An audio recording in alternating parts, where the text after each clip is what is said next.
Study जी पे आप सभी का दोबारा से अभिनंदन। प्रैक्टिस सेट के साथ मौजूद हैं CUET BEd, बिच्छू BEd और DU BEd से रिलेटेड।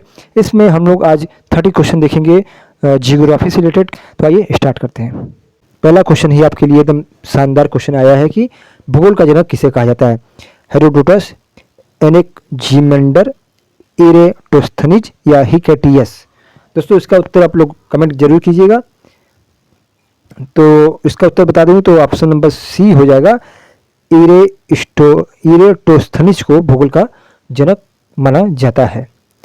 अगला क्वेश्चन ये है कि भूगोल पृथ्वी को केंद्र मानकर अध्ययन करने वाला विज्ञान किसने कहा? भूगोल पृथ्वी को केंद्र मानकर अध्ययन करने वाला विज्ञान है, ये किसने कहा था? टॉलमी ने, कॉन्ट ने, वारेनियस ने या टेलर ने? इस प्रश्न का उत्तर दोस्तों होगा ऑप्शन नंबर सी, वारेनियस ने। किसने? वारेनियस ने।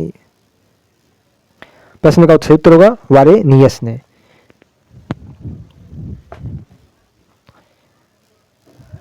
नेक्स्ट क्वेश्चन है कि सौरमंडल में कुल कितने ग्रह हैं? 8, 9, 10 या 11? तो आपको पता ही होगा सौरमंडल में कुल 8 ग्रह हैं। पहले 9 थे, अब 8 हो गए हैं। नेक्स्ट क्वेश्चन है कि निक्स ओलंपिया कोलंबस पर्वत किस ग्रह पर स्थित है? बुध में, शुक्र पर, पृथ्वी पर या मंगल पर? बहुत अच्छा क्वेश्चन आपके लिए फिर आया है। सही उत्तर लगेगा ऑप्शन नंबर डी, निक्स ओलंपिया जो कोलंबस पर्वत है ये मंगल ग्रह पर स्थित है। नेक्स्ट क्वेश्चन बोल रहे हैं कि सौरमंडल का जन्मदाता किसे कहा जाता है? सूर्य को, पृथ्वी को, बृहस्पति को या शनि को? तो सौरमंडल का जन्मदाता जो कहा जाता है ऑप्शन नंबर आप लोग लगाइएगा 15, सूर्य को। क्वेश्चन पूछ रहा है कि सूर्य सदैव पूर्व से निकलता है, पूर्व में निकलता है क्योंकि?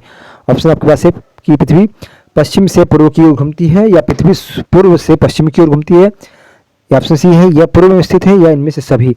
तो दोस्तों सूर्य सदैव पूर्व में निकलता है क्योंकि इसका आंसर जो लगाएंगे आप लोग ऑप्शन नंबर ए लगाइएगा कि पृथ्वी पश्चिम से पूर्व की ओर घूमती है, इसलिए आपको सूर्य सदैव पूर्व में निकलता हुआ दिखाई प्रतीत होता है। क्वेश्चन 7 ये है कि एक ग्रह की अपनी कक्षा में सूर्य से अधिकतम दूरी को क्या कहा जाता है? उपसौर, अपसौर, अपोजी या पेरिजी? बहुत अच्छा क्वेश्चन आपके लिए आया फिर से। ये क्वेश्चन इस तरह से पूछा जा चुका है। तो एक ग्रह की सूर्य से अधिकतम दूरी को जो कहा जाता है ऑप्शन नंबर क्या होगा बताइएगा? ऑप्शन नंबर होगा अपसौर। जब सूर्य से अधिकतम दूरी पर होता है कोई ग्रह, मान लीजिए कोई प्लेनेट है, सूर्य से जो अधिकतम दूरी पर होता है तो उसको बोलते हैं अपसौर। यदि एक ग्रह एकदम पास में हो सूर्य के तो उससे बोलेंगे उपसौर। तो यहाँ पे दो बातें रखिएगा, ध्यान रखिएगा कि जो ग्रह सूर्य से अधिकतम दूरी पर हो तो उस स्थिति को कहा जाता है अपसौर, और यही ग्रह यदि कोई ग्रह सूर्य के समीप हो तो इस स्थिति को उपसौर कहा जाएगा। ये 2 पॉइंट याद रखिएगा, हमेशा क्वेश्चन पूछा जाता है। कभी कोई आपसे तारीख भी पूछ लेता है कि किस तारीख को अपसौर होता है और किस तारीख को उपसौर होता है, तो इसको अभी खोज के पढ़ लीजिएगा। आगे पढ़ते हैं कि सूर्य के धरातल का तापमान लगभग कितना है? 3000 degree Celsius, 5000 degree Celsius, 4000 degree Celsius या 6000 डिग्री सेल्सियस? बहुत अच्छा क्वेश्चन है, फिर से आपके लिए शानदार क्वेश्चन है। ऑप्शन नंबर लगाइएगा डी, सूर्य के धरातल का तापमान लगभग 6000 डिग्री सेल्सियस है। कितना? 6000 डिग्री सेल्सियस है। नेक्स्ट क्वेश्चन पे बढ़ रहे हैं कि सूर्य में काला धब्बा क्या है? सूर्य में एक बड़ा काला छेद है। दिन के दौरान धब्बे ऊर्जा के स्रोत होते हैं। सी है कि धब्बे वे स्थान है जो प्रकाश उत्सर्जित करने में असमर्थ होते हैं, या इनमें से कोई नहीं? तो सूर्य पे जो काला धब्बा दिखाई देता है वह वास्तव में एक ऐसी स्थान होता है जहाँ पे प्रकाश उत्सर्जित करने में असमर्थ होता है, मतलब वहां से प्रकाश नहीं निकलता है। ये ऑप्शन में सी लगाइएगा। क्वेश्चन 10 ये है कि निम्न में से कौन सा एक तारा है? एक तारे की बात हो रही है कि कौन सा इसमें से तारा है? चंद्रमा, शुक्र, पृथ्वी या सूर्य? तो ये क्वेश्चन भी पूछा जा चुका है। ऑप्शन में सी होगा, डी होगा। सूर्य जो है एक तारा है, आग का गोला भी सूर्य है। सूर्य का प्रकाश पृथ्वी पर पहुंचने में कितना समय लगता है? 8.3 सेकंड, 7.3 सेकंड, 9.4 सेकंड या 10 मिनट? तो सूर्य से का प्रकाश धरती में पहुंचने का जो समय लेता है वे 8.3 सेकंड, मतलब 8 मिनट 3 सेकंड का समय लगता है। क्वेश्चन 12 ये है कि किस ग्रह को शाम का तारा या इवनिंग स्टार भी कहा जाता है? मंगल ग्रह, शुक्र ग्रह, पृथ्वी ग्रह या बुध ग्रह। तो इवनिंग स्टार या शाम का तारा जो कहा जाता है वे कहा जाता है, ऑप्शन नंबर सी होगा। ऑप्शन नंबर सी क्या कह रहा है कि शुक्र ग्रह को कहा जाता है शाम का तारा। इसके अलावा शुक्र ग्रह के बारे में कुछ और भी कुछ बातें जान लीजिए। तो शुक्र ग्रह को भोर का तारा भी कहा जाता है। जो शुक्र ग्रह है उसे पृथ्वी की बहन भी कहा जाता है। इसके अलावा सबसे धीमी गति से घूर्णन करने वाला ग्रह शुक्र है। क्या है? सबसे धीमी गति से घूर्णन करने वाला ग्रह पूछा जाए तो शुक्र है।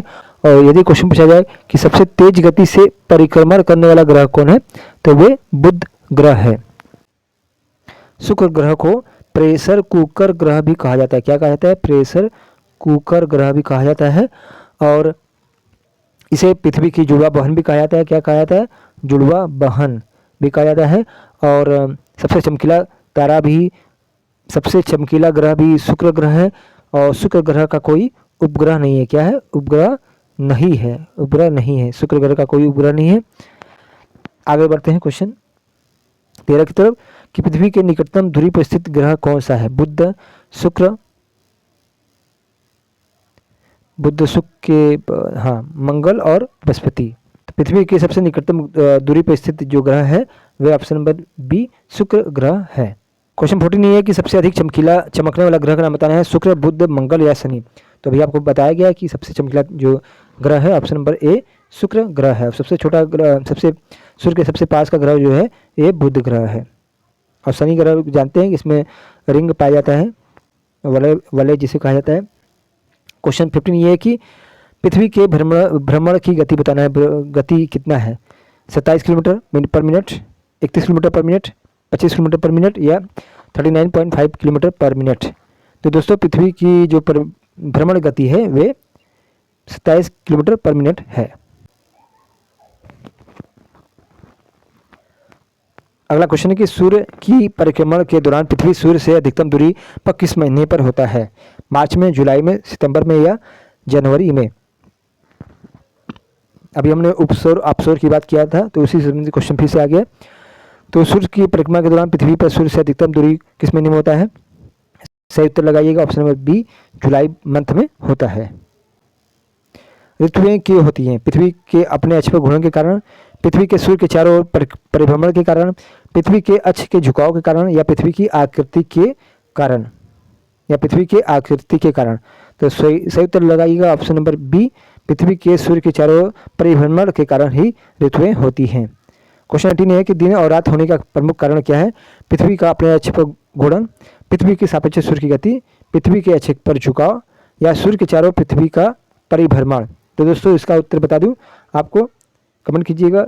ऑप्शन नंबर ए पृथ्वी का अपने अक्ष पर घूर्णन को ही के कारण ही दिन और रात होते हैं। क्वेश्चन 19 है कि सूर्य से पृथ्वी की दूरी कितनी है? बहुत अच्छा क्वेश्चन है। सूर्य से पृथ्वी की दूरी कितनी है? जिस क्वेश्चन का आंसर आपको नहीं पता है, नया क्वेश्चन आपको दिख रहे हैं तो उसको आंसर नोट, उसका आप अपने रजिस्टर में नोट करते जाइएगा। 149 million kilometre, 150 million kilometre, 227 million kilometre या 300 मिलियन किलोमीटर। बहुत अच्छा क्वेश्चन है। और इस क्वेश्चन का आंसर आपको बता दूं तो ये होगा 19, क्वेश्चन नंबर 19 का ए होगा। 149 मिलियन किलोमीटर है सूर्य से पृथ्वी की दूरी। नेक्स्ट क्वेश्चन पूछ रहा है कि पृथ्वी पर दिन रात की अवधि समान होती है, कब होती है? मतलब किस स्थान पर होती है? ध्रुवों पर, भूमध्य रेखा पर, मकर रेखा पर या कर्क रेखा पर? तो दोस्तों इसका सही उत्तर लगाइएगा ऑप्शन नंबर बी भूमध्य रेखा पर दिन और रात की अवधि समान होती है।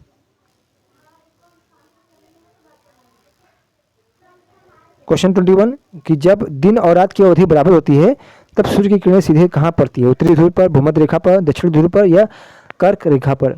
तो इसका उत्तर सही लगाइएगा ऑप्शन नंबर बी भूमध्य रेखा पर किरणें सीधे पड़ती है जब दिन और रात की अवधि बराबर हो। जब दिन और रात की अवधि बराबर होती है तो सूर्य की जो किरणें सीधे पड़ती है भूमध्य रेखा पर पड़ती हैं। तो जब दिन और रात की अवधि बराबर होती है तो सूर्य की किरणें भूमध्य रेखा पर बराबर सीधी पड़ती हैं। क्वेश्चन 22 किस तिथि को उत्तरी गोलार्ध में सबसे लंबा दिन होता है? 21 जून को, 22 दिसंबर को, 23 सितंबर को या 21 मार्च को? सही उत्तर होगा ऑप्शन नंबर 1 21 जून को उत्तरी गोलार्ध पर सबसे लंबा दिन होता है। और 21 जून को आप जानते हैं कि योग दिवस भी मनाया जाता है। 21 जून को क्या मनाया जाता है? योग दिवस मनाया जाता है। क्वेश्चन 23, पृथ्वी की धुरी है, पृथ्वी की धुरी कैसी हुई है? वो ध्रुवाधर है, क्षैतिज है या वक्री है? सही उत्तर होगा ऑप्शन नंबर ए होगा, झुकी हुई है। पृथ्वी की धुरी जो है वह झुकी हुई है। नेक्स्ट क्वेश्चन है कि लाल रंग दिखाई देने वाला ग्रह का नाम बताना है। शुक्र ग्रह, शनि ग्रह, मंगल ग्रह या वरुण ग्रह? तो लाल रंग का ग्रह जो है वे मंगल ग्रह है। क्वेश्चन पढ़ रहे हैं, जिसमें पृथ्वी के अलावा अन्य जीवन की संभावना है क्योंकि वहां का पर्यावरण जीवन के लिए बहुत अनुकूल है, उस ग्रह का वे ग्रह कौन सा है? बृहस्पति, मंगल, यूरोपा या चंद्रमा? ऑप्शन नंबर बी मंगल, क्योंकि मंगल ग्रह पृथ्वी के अलावा अन्य जीवन की संभावना मंगल ग्रह पर पाए जाने की संभावना है। सौरमंडल का सबसे छोटा उपग्रह का नाम बताना है। फोबोस, डिमोस, लेडो या फायडेलिया? फिबोस, डिमोस सबसे छोटा उपग्रह है।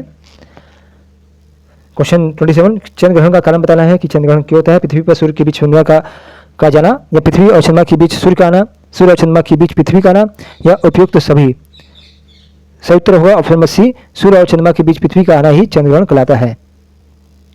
नेक्स्ट क्वेश्चन की धरातल से भूगर्भ की ओर जाने पर ग्राही के साथ तापमान में वृद्धि की दर जो होती है उस दर को बताना है। ऑप्शन आपके पास है, सही चलिएंगे ऑप्शन नंबर ए की तरफ। 8 डिग्री सेल्सियस होता है प्रति 165 मीटर की गहराई पर जाने पर। 29 क्वेश्चन ये कि प्लेट विवर्तनिक सिद्धांत का प्रतिपादन किसने किया था? हेस ने, टेलर ने, जेफरीज ने या डाना ने? सही उत्तर होगा ऑप्शन नंबर ए होगा, हेरी हेस ने। पृथ्वी के भूपटल में कौन सा तत्व सबसे ज्यादा मात्रा में पाया जाता है? कैल्शियम, एल्युमिनियम, लोहा या पोटेशियम? सही उत्तर होगा ऑप्शन नंबर बी, एल्युमिनियम।